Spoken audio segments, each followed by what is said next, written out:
நமஸ்காரம். ஸோ என்னென்னா நிறைய பேர் வந்து கால் பண்ணி கேட்டிருந்தாங்க. சரி. ஸோ ஐயாவை மறுபடியும் வந்து நீங்கள் இன்டர்வியூ எடுங்க அப்படின்னு சொல்லிட்டு இதில் வள்ளலாரை பற்றியும் இந்த அணுக்களை பற்றியும் அதிகமாக நீங்கள் பேசியிருந்தீங்க. ஆமாம். ஸோ அதை பற்றின கமெண்ட்ஸும் அதை பற்றி இன்னும் விரிவாக்கமாக நிறைய பேர் கேட்டிருந்தாங்க. சந்தோஷம். ஸோ அதை பற்றி நீங்கள் கொஞ்சம் விவரிச்சிங்கன்னா இன்னும் கொஞ்சம் நல்லாயிருக்கும். ஒரு அணுக்கள் வந்து நம்ம உடலை வந்து அணுக்களாக பிரிக்க முடியும் அப்படின்ட்டு நீங்கள் சொல்லியிருந்தீங்க. ஏன்னா இதுதான் வள்ளலாரும் இருக்கட்டும் நிறைய சித்தர்கள் அடைஞ்சிருக்காங்க நீங்கள் சொல்லியிருக்கீங்க. பட் என்ன விஷயம்னா அப்போ அணுக்கெல்லாம் ஆயிடுச்சு அப்படின்னா அந்த அணுக்கள் எங்கே நகருது அப்படின்ட்டு ஒரு நண்பர் வந்து கேட்டிருந்தாரு. அதாவது ஒரு தொடர்பு கொண்டே கேட்டிருந்தாரு. சரி, அப்போ அணுக்களாகவே பிரிஞ்சுட்டா அப்போ அணுக்கள் எங்கே தான் நகருது அப்படின்ட்டு கேட்டார். ஸோ அதுக்கான விளக்கம் நீங்கள் கொடுத்தீங்கன்னா சிறப்பாக. ரொம்ப சந்தோஷம். நாம இப்போ கூடி இருக்கிறதே அணுவாக தான் கூடி இருக்கிறோம். அகங்காரத்தில் இருக்கிறதுனால நாம் வந்து ஒரு உருவகப்பட்டிருக்கிறோம். இது ஏன் அகங்காரம் அப்படின்னு சொல்கிறோன்னா, அகங்காரம்ன்றது ஒரு செயல்னு சொல்கிறோம். செயல் தான் கர்மான்னு சொல்கிறார். இப்போ நம்ம கர்மாக்குள்ளே இருக்கும்போது நமக்கு புரியாது. இது செயலில் இருக்குது அப்படின்றத நாம் உணரணும். அப்போ இது என்ன செயலில் இருக்குது அப்படின்னா, இது ஒரு கூட்டு செயலில் இருக்குது. இந்த ஆன்மா வந்து ஒரு கூட்டு செயலில் இருக்குது. அதனால தான் இதை கூடுன்னு சொல்கிறோம். ஆமாம், இதை வந்து கூடுன்னு சொல்கிறோம். இதை வந்து பிண்டம்னு சொல்கிறோம். பிண்டம்னா எல்லாத்தையும் சேர்த்து பிடிச்சி வைக்கிறதுக்கு பேர் பிண்டம். எல்லாம் ஒன்றா சேர்ந்து இருக்கிறது பேர் கூடு. அப்படின்னால இது உடல் கூறு, உடல் ஆறு, இந்த மாதிரி நம்ம இதை ஒரு ஒரு ஒற்றுமையாக தான் இதை நம்ம பார்க்க முடியுதோ தவிர இது அணுவாக தனியாக பிரித்து இதை பார்க்க முடியாது. இப்போ அணு பிரியுது அப்படின்றத நம்ம எப்படி உணரலாம் அப்படின்னு சொன்னால், நமக்கு உள்ள தசவாய்வு இருக்கு. எல்லா சித்தர்களும் தசவாயுவை பற்றி பேசாமலே இருக்க மாட்டாங்க. இந்த தசவாயு என்ன பண்ணுது அப்படின்றத அவங்க சொல்லியிருப்பாங்க. நவத்வாரத்தை பற்றி பேசியிருப்பாங்க. இந்த நவத்வாரத்தில் நவ வாயுகளை பற்றி நம்ம ஈஸியாக தெரிஞ்சுக்கலாம். நம்ம தெரிஞ்சிக்க முடியாத ஒரு வாயு இருக்குது அப்படின்னு சொன்னால் அது தனஞ்சயன்ற வாயு. அது ஏன் தனஞ்சயன்னு பேர் வச்சுருக்கிறாங்க அப்படின்னா, அது வந்து சுயம்பா இருக்குது. அதுதான் அணுவனுடைய முக்கியமான ஒரு வாயு. அதுதான் நம்மளுடைய கர்ப்பத்துக்குள்ளே வரும்போதும் அந்த வாயுவோடு தான் நம்ம வந்தோம்.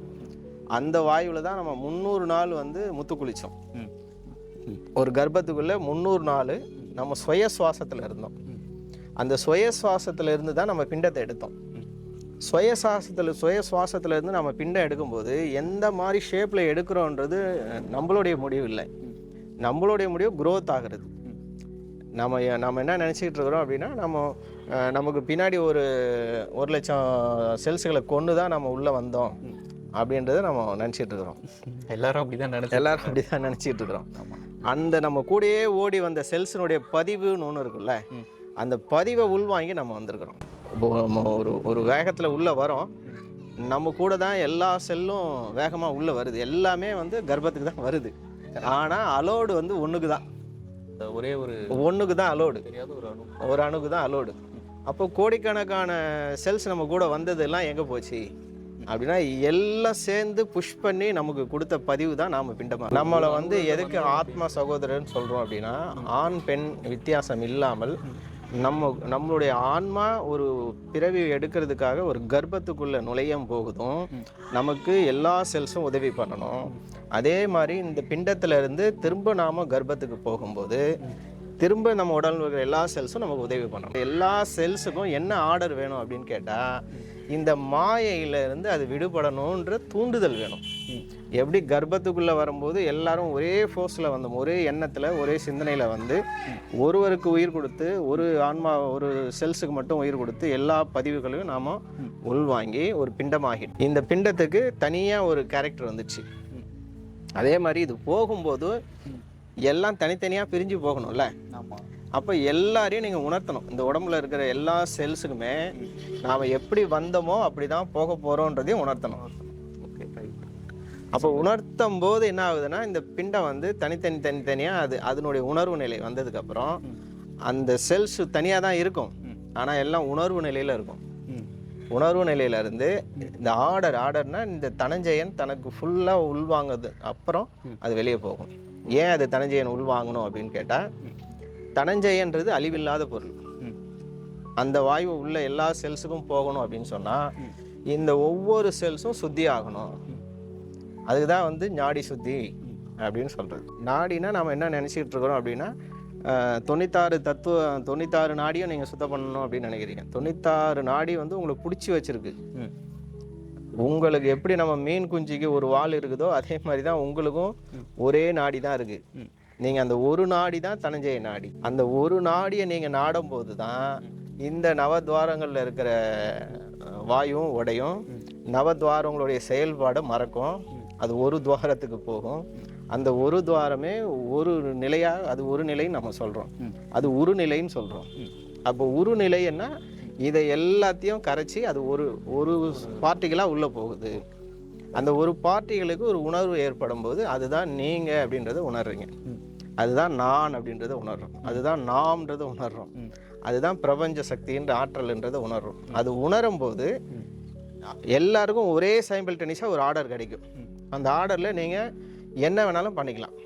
நீங்கள் இந்த திரும்ப வாங்க நம்ம இன்னொரு காரியத்தை செய்துட்டு போகலாம் அப்படின்றதும் நீங்கள் ஆர்டர் போடலாம். இல்லை நாம் அடுத்த பரிணாமத்துக்கு முயற்சிக்கலாம் அப்படின்றதும் போடலாம். இந்த உலகத்துக்கு ஒரு வெளிச்சத்தை காட்டலாம் அப்படின்றதையும் நீங்கள் செய்யலாம். என்ன வேணாலும் செய்யலாம். ஆனால் முயற்சி செய்துக்கிட்டே இருந்து நீங்கள் அதை அனுபவப்பட்டால் மட்டுமே சாத்தியம்.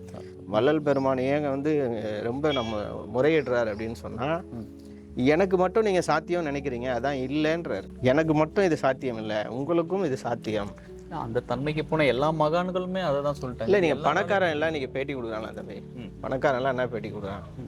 என்ன மாதிரி உழைச்சிங்கன்னா நீங்கள் பணக்காரன் ஆகலாம்னு சொல்கிறோம். ஆமாம், அதுவும் பரம்பரையாக இருக்கிற பணக்காரன் சொல்ல மாட்டான். புதுசாக வந்த பணக்காரங்க தான் புதுசாக டெவலப் ஆகி அவங்க ஃபீல்டில் அவங்க கஷ்டப்பட்டு அவங்களுடைய எல்லா இதையும் கேரக்டரையும் அவங்க மீட் பண்ணி அவங்க ஒரு பொசிஷனில் உட்காரும் போதும் அவங்களுக்கு அங்கேயும் ப்ரெஷர் இருக்கும். ஆனால் கீழே ஒரு ஏழ்மையான அவர் எங்கேருந்து வந்தாரோ அந்த இடத்த திரும்பி பார்க்கும்போது ஒருத்தர் எனக்கு யாரும் இல்லையே அப்படின்னு சொல்லும்போது அவர் ஒரு வார்த்தை சொல்கிறார். என்னன்னா, என்ன மாதிரி நீ சொந்தமாக முயற்சி பண்ணால் மேலே வரலான்னு. தடைகள் இருக்கத்தான் செய்யும், முயற்சியில் தான் நீ வரணும், எல்லாத்தையும் நீ தாங்குன்னு சொல்லுவார். அப்போ நீங்கள் வந்து வள்ளல் பெருமானை விட நீங்கள் ஒரு படி மேலே போகணும் அப்படின்னா எல்லாத்தையும் நீங்கள் தாங்கணும். நீங்கள் படுத்துக்கிட்டு நான் சும்மா கொஞ்சம் நேரம் உட்காந்துட்டு எல்லா புக்ஸும் என் மைண்டில் ஏற்றிக்கிட்டு நான் வந்து மறையணும்னா முடியாது. நீங்கள் எப்படி நீங்கள் எப்படி பணக்காரன் ஆகுதுன்றது நிறைய புக்கு இருக்குது. திருக்குறளை படித்தாவே எப்படி பணக்காரன் ஆகுன்றது நம்ம தெரிஞ்சுக்கலாம். நம்ம அந்நிய புக்குகளை படிக்கணும்னு அவசியம் கிடையாது. நாம் சுயமாகவே படிச்சுட்டா, நம்ம மஸ்தக படிப்பை படிச்சுட்டா என்ன வேணாலும் ஆகலாம். இங்கே நீங்கள் எந்த புக்கு வேணாலும் படிங்க. ஆனால் மஸ்தகன்ற உங்கள் சுய புக்கை நீங்கள் படிச்சிங்கன்னா அங்கே தான் முயற்சின்றது அதிகரிக்கும். நீங்கள் வந்து நீங்கள் வேகமாக போகிறீங்க, உங்கள் வளர்ச்சியில் ஒருத்தர் வந்து பின்னாடி வந்து ஏதோ ஒன்று புஷ் பண்ணி தள்ளுறாரு, உங்களை கீழே தள்ளுறாருன்னு நீங்கள் உணர்ந்தால் தான் நீங்கள் அதில் காப்பாற்றின்னு போக முடியும். கீழே விழுந்தாலும் நீங்கள் எழுந்து ஓடுறதுக்கு உங்களுடைய முயற்சி தானே தவிர இன்னொருத்தருடைய இது இல்லை. இந்த ஒரு அணுவை நீங்கள் உணரணும் அப்படின்னா ஒவ்வொரு வினாடியும் ஒவ்வொரு நாளும் அதுக்கான முயற்சிகள், அது உணர்விலேயே போனாதான் தனஞ்சயன் அப்படின்ற ஒரு நாடியை உங்களால் உணரவே முடியும். இல்லைன்னா நீங்கள் இந்த கர்மாவை பற்றி யோசிச்சிங்கன்னா கர்மா யோசனை தான் உங்களுக்கு அதிகமாக இருக்கும். நீங்கள் கர்மான்றது புரிதல். இந்த மாயைன்றது ஒரு புரிதல். அந்த புரிதலை நீங்கள் கடக்கிறதுக்கு இந்த பாடி தேவை. இந்த பாடியை விட்டு நீங்கள் கடக்கிறதுக்கு தான் முயற்சிக்கிறீங்க. அப்போ நீங்கள் தனஞ்சயனுக்கு போகணும் அப்படின்னு சொன்னால் அந்த தனஞ்சயனை நீங்கள் உணர்ந்துக்கிட்டே இருந்தால் தான் அதனுடைய ஃப்யூச்சர் உங்களுக்கு கிடைக்கும்.